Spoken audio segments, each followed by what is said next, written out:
In this video training, we look at how communication takes place internally from the team to the leader. And as we get started, let's lay a foundation in terms of within most optometric practices, you have a boss or a leader. And I'll break down the examples of both. A boss is always going to be driving his or her people all the time. Guys, let's do this. Let's do this. Let's do this. So you're pushing them all the time. Whereas a leader is always going to be coaching his or her people. The question then becomes, does the team see you as the business owner, as the person at which is coaching them, or a person who's which is driving them all the time? You bring out the best out of people when you're coaching them. You bring out the worst out of people when you're constantly pushing them and driving them into a particular direction. When you are coaching them, it means you're communicating with them at the level at which they need you to be communicating with them. And most likely what would happen, the more you keep coaching them, and part of coaching them is you showing them what they're currently doing. You showing them what they have the potential of doing. You unlocking the capacity, the potential that exists within them. And you are also showing them what the results will be once they have achieved that which is within them. Versus when you're constantly driving them and pushing them, all that you are busy doing actually is showing them what you are expecting of them. Without even understanding, do they even want it? And so when you're coaching people, your vision becomes their aspiration. When you are driving them all the time, your vision becomes their worst nightmare. Simple as that. So the team is going to either be communicating with you as a boss or as a coach. Part of being a boss is that they're going to avoid you. They're going to be doing what you're expecting of them in your presence. And when you are not there, they're going to fall back into doing that which they're doing. So they're more scared than anything else. But when you're coaching them, even when you are not there, that which you have coached them on, they will be looking forward to delivering on it because they know how you are going to respond and how you are going to react when you see what they have done, even when you are not there.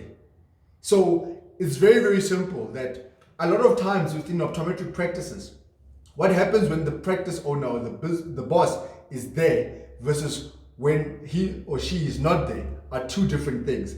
And that's purely going to be on the basis at which do they see you as the boss or do they see you as the leader? Are you coaching them or are you driving them? Next point, the boss is always going to be depending on authority, whereas the coach is always going to be depending on goodwill. So the one is always going to be surrounding rules and regulations, standard operating procedures. This is what I expect of you. This is what you're getting paid for. Did you do this? Did you do that? Why are you at work late? Why are you taking leave? The communication, it's limited to that. Versus when it's goodwill, people then are in a position where they know that you care more about them than you do about the business. And so whatever that they do, they're doing it not because they have to, they're doing it because they want to. So those are key major differences that you need to understand based on authority. When you're authority, you're clearly just a person who, yes sir, yes ma'am, no ma'am, I'm sorry ma'am, I'll do better next time ma'am. Versus when it's a leader, I get what you're saying. I actually realize now that I did this wrong and I can actually do it better. What are your thoughts if I do it this way? Can you help me train? They look forward to the training and development that you're constantly initiating in the practice versus when you're just having training and development, actually when you're a boss, there's no development. It's just training. So you're busy training them on sales, you're busy training them on products, yet because the attitude is wrong, they're going to struggle to communicate with you when you are a boss. When you're a leader, they're going to be the ones who are asking you, when is the next training? When is the next session? How about we have a training on this? How about we have a session on this? They're going to constantly be the ones that are driving that change that they need in order to be more effective within the practice, in order to be more productive within the practice. And so as a boss, a characteristic here is that you're going to constantly be inspiring fear versus inspiring passion and enthusiasm as a leader within the team. When team members fear you, they will not do or suggest anything beyond that which they're getting paid for. When they are passionate, this is not then just a job. They're going to go out of their way to grow within the environment that they're in. They're going to be enthusiastic. They're going to be passionate. When they're dealing with patients, they're going to be doing it because they have the patient's well-being in mind, versus when they are fearing the working environment and they're fearing you as the boss, they're going to be like, no, they quickly want to finish a task or they're just doing it so that they don't get in trouble. And, they can't wait for the time to reach 6 o'clock when they knock off.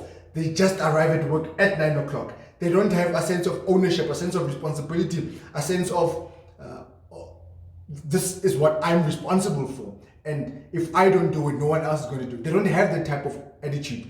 And so, are you inspiring fear or are you inspiring passion and enthusiasm from your team? Because ultimately, what you are inspiring in them is what they're going to be producing for the business. And that's how they're going to be communicating with the consumers that the business does or engages from a business point of view. The boss is always going to be saying I, versus the leader will always see the collective all the time. Guys, I'm thinking we should, hey, how about we, when we, the conversation will always have we all the time. Versus the boss, in your eye, you're always going to be putting blame on them. And which brings us to the next point, that you're always going to be fixing the blame for the breakdown if things go wrong. Versus as the leader, you're going to always be fixing the breakdown. In actual fact, there's a phrase that I once saw that was in a book. It says that when things go horribly wrong, take responsibility as the leader. So put the blame on yourself. When things are average, let it be a team responsibility. When things go very well, give the credibility to the team. That's basically how a leader is different from a boss. That one is always putting the credibility to the team and taking the responsibility. Whereas a boss is always going to be taking the credibility and putting the responsibility on the team, which is very, very wrong. And so one thing that is a distinguishing characteristic between the boss and the leader is that the leader is always going to show his team how it's done, whereas the boss is the only one who knows how it's done. And so the team then are not going to function at the level at which they're supposed to be functioning because only you know how it's supposed to be done. They have never been shown how to effectively communicate with patients. They don't know their product knowledge. They don't know how to communicate pricing quotations because the only person that knows how it's done, it's you. And because you never showed them, because you're not the leader. But when you have showed them as the leader, how it will translate in terms of with your team, how they communicate with the patients, how they communicate with the consumers that come to the practice. And so, are you a leader or are you a boss? Because ultimately, that's how your team is going to communicate with you. The boss will say, go, do this, do that. Whereas the leader is always going to be saying, let's go and do this. How about we do that? Think about it. That's very, very important. The boss is always going to be focusing on the team's weaknesses. And the more you're focusing on the weaknesses, the team is always going to produce weakness. The leader focuses on the strengths. When you're constantly focusing on the strengths, the team is going to produce according to what you're focusing on. Another characteristic that we outline here, the boss expects from the team what he or she does not give, versus the leader leads by example and expects nothing less than what he or she gives themselves. That's a critical distinguishing characteristic right there. The other one is never going to ask anything that he or she is not doing. Why? The team is a direct reflection of the boss or the leader. Simple as that. If the team is not functioning at the level at which it's supposed to be functioning, the blame is on the boss. If the team is functioning or not functioning at the level at which it's supposed to be, the blame is on the leader. Either way, when things go well, when things go bad, everything rises and falls on leadership. And so, if you're just the boss, your team is going to reflect and produce what they're getting from you. When your leadership is strong, your team is going to reflect and produce what they're getting from you. So, very, very important that as you develop and grow and expand as a leader, the team is constantly growing, expanding as well as a team. Very, very important. The boss, one thing that they do is that they put a strong emphasis on products and processes all the time, whereas the leader puts a strong emphasis on people. Because you understand that when I add value to the team, they will add value to the business.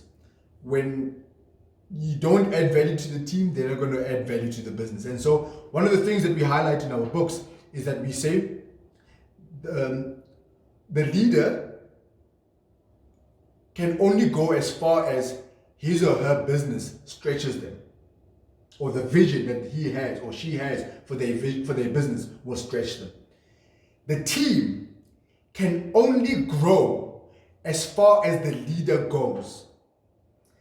The practice or the organization or the business will only grow as far as the people or the employees within that organization are willing to go. So when you, as the business owner, take your team to a level that they have never been before, they in turn will take your business to a level it has got the potential of being. So very, very important that you understand that as the boss, people are following you or her, or you actually, because you are the person that simply pays their salaries. But when you are the leader, people follow you because you are influencing them, or they are influenced by you as a leader. And so it's very, very important that you understand that the baseline for how the team communicates with you is as a result of whether they see you as the boss or they see you as the leader. When they see you as the leader, it means the environment in which they are working in is an eagle environment where they are stretched and they are willing to be stretched to the level at which it adds the greatest value to the business. But when they are under a boss, they are not stretched. Instead, they go into shells. And when they go into shells, the business cannot produce that which the business has got the capacity or the potential of producing. So very, very important that you understand that communication from the team to the leader is as a result of how the team identifies with the business owner. Do they see a leader or do they see a boss? And so that is basically the conclusion pertaining to internal communication within an optometric practice.